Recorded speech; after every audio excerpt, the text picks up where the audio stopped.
Someone had taken photos of her apartment from inside, and she had no idea. During lunch at work, she found the photos online. It was her flat. At first, it looked like a normal rental listing. Then she opened the photos. This was not an old listing. It was her home. Then she noticed something worse. In one photo, she was asleep on the couch. She downloaded every photo. She thought the timestamps might explain it. They only made it worse. The photos were taken after midnight, while she was home alone. The photos were taken after midnight, but her front door had stayed locked the entire night. She checked the smart lock history. No entry, no exit, nothing. But the angle of the photos made no sense.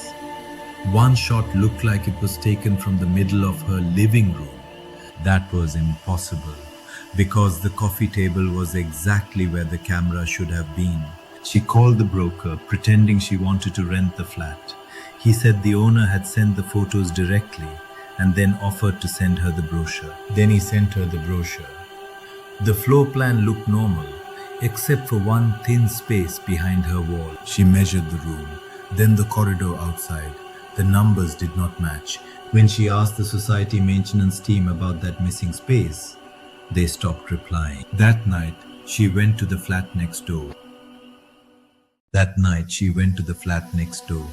The broker had said it was vacant. She knocked once. No answer. She stepped closer to the shared wall between the two flats. She pressed her ear to the wall. For a few seconds, there was only silence. Then she heard a faint scrape, like something being moved across the floor. A second later, there was a camera click. After midnight, she opened the listing again. A new photo had appeared.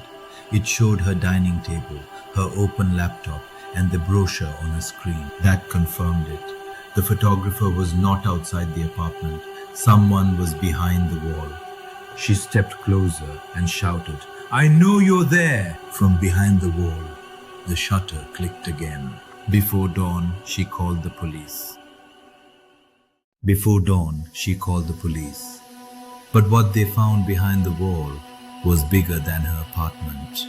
Behind the concealed panel, she found a hidden access point, and this time it opened. Inside was a narrow service corridor running behind the apartments on her floor. There were pipes, wiring, a fold-out stool, camera equipment, and a laptop with rental listings. When the police arrived, they found storage drives and years of photos taken from inside that corridor, but could not find the culprit. The police sealed the passage and entry panels to all the flats, but the person behind it had already disappeared. She couldn't stop staring at the wall. She tried staying one more night, but every wall in the flat felt too close, so she packed a bag and left before sunrise.